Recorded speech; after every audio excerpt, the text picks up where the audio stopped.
আপনি কি কখনো ভেবে দেখেছেন আমরা কি অতীতে ফিরে যেতে পারি, ভবিষ্যতে যেতে পারি? টাইম ট্রাভেল কি বিজ্ঞানসম্মত? এমনকি ইসলামিক ইতিহাসেও কি টাইম ট্রাভেল নিয়ে কোনো ইঙ্গিত আছে? মহানবী হযরত মুহাম্মদ সাল্লাল্লাহু আলাইহি সাল্লাম কি কখনো সময় ভ্রমণ করেছেন? আজকের ভিডিওতে আমরা জানবো বিজ্ঞান টাইম ট্রাভেল সম্পর্কে কি বলে, কোরআন ও হাদিসে টাইম ট্রাভেলের কোনো ইঙ্গিত আছে কিনা, ইসলামী দৃষ্টিকোণ থেকে এটি আদৌ সম্ভব কিনা। টাইম ট্রাভেল মানে সময়ের মধ্যে ভ্রমণ করা, অর্থাৎ অতীতে বা ভবিষ্যতে যাওয়া। বিজ্ঞানীরা মনে করেন সময় আসলে স্থির কিছু নয়, বরং এটি একটি মাত্রা যেটি আমরা সাধারণত অনুভব করতে পারি না। আইনস্টাইনের আপেক্ষিকতার তত্ত্ব কি বলে? আইনস্টাইন বলেন সময় একটি আপেক্ষিক বিষয়। যদি কেউ আলোর গতির কাছাকাছি কোনো গতিতে চলে তবে তার জন্য সময় ধীরে ধীরে চলবে, আর পৃথিবীর মানুষদের জন্য সময় স্বাভাবিক গতিতেই চলবে। এটি টাইম ডাইলেশন নামে পরিচিত এবং এটি বাস্তবে প্রমাণিত।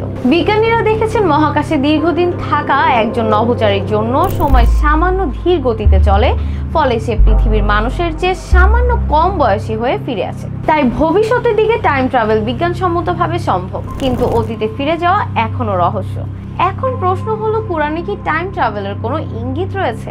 কোরআনে এমন কিছু ঘটনা রয়েছে যা টাইম ট্রাভেলের মতোই মনে হয়, যেমন আসহাবে কাহাফ। আল্লাহ বলেন কিছু যুবক একটি গুহায় আশ্রয় নিয়েছিল এবং তারা 309 বছর ঘুমিয়েছিল, কিন্তু তাদের মনে হয়েছিল যেন তারা মাত্র একদিন বা তারও কম সময় ছিল।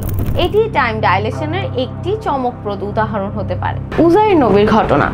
একজন ব্যক্তি ধ্বংসপ্রাপ্ত একটি শহর দেখে আল্লাহর কাছে জানতে চান এটি কিভাবে আবার জীবিত হবে। এরপর আল্লাহ তাকে 100 বছরের জন্য ঘুম পাড়িয়ে দেন, কিন্তু সে জেগে উঠে মনে করলো যেন মাত্র একদিন ঘুমিয়েছে।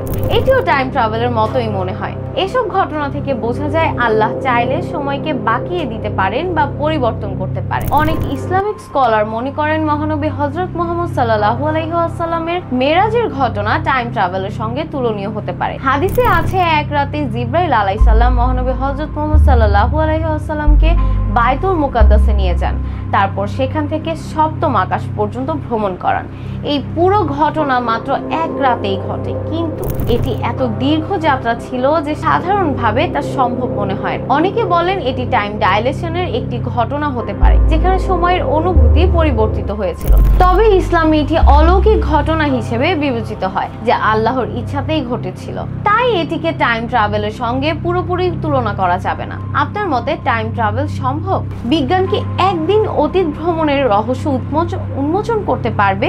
আপনি যদি এমন আরো অবাক করা ইসলাম ও বিজ্ঞান সম্পর্কিত ভিডিও দেখতে চান তাহলে চ্যানেলটি সাবস্ক্রাইব করুন এবং বেল আইকনটি চাপতে ভুলবেন না। ধন্যবাদ।